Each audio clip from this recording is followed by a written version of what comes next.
Deep in his cozy moss-lined hollow, little Pip trembled as the first raindrops tapped against the forest leaves. The small bird had always feared storms. Whenever dark clouds gathered, his tiny heart would race, and his feathers would tremble, not from cold, but from worry. Tonight, the rain felt louder than usual. As the drops grew heavier, Pip pressed deeper into his soft moss bedding. The forest, usually so peaceful, now felt dark and uncertain. Pip squeezed his eyes shut. He wished the storm would simply disappear. Then, through the entrance of his tree hollow, a warm golden glow began to appear. Pip opened one eye. Slowly, through the rain, a familiar figure stepped into view. It was Sage, the fox with silver-tipped fur, carrying his small lantern.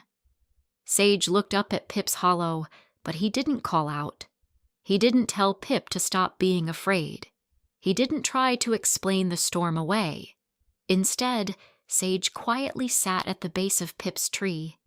He curled his tail around his paws and placed the lantern beside him, letting its golden light shine through the rain.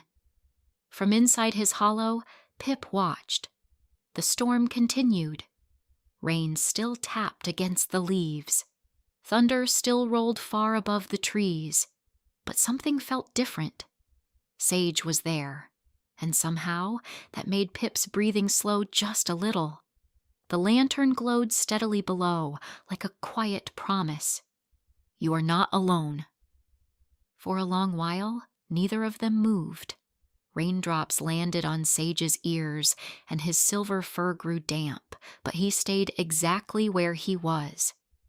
Pip peeked out again. Then a louder rumble of thunder rolled through the forest. Pip flinched and pressed back into his moss bedding, but this time he didn't hide completely.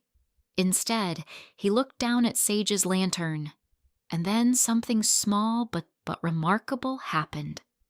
Pip moved forward, just an inch. His tiny claws gripped the edge of the hollow. His heart was still beating fast, but he was no longer hiding at the very back of his home. For the first time during a storm, Pip had moved toward the opening instead of away from it. Sage looked up gently, but still said nothing. He understood. Sometimes courage does not look loud. It is only one small movement toward the light.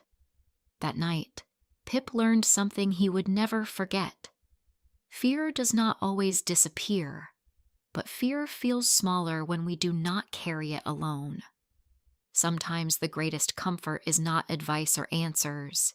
It is someone simply choosing to stay. And for Pip, that was enough. Subscribe for more heartwarming stories.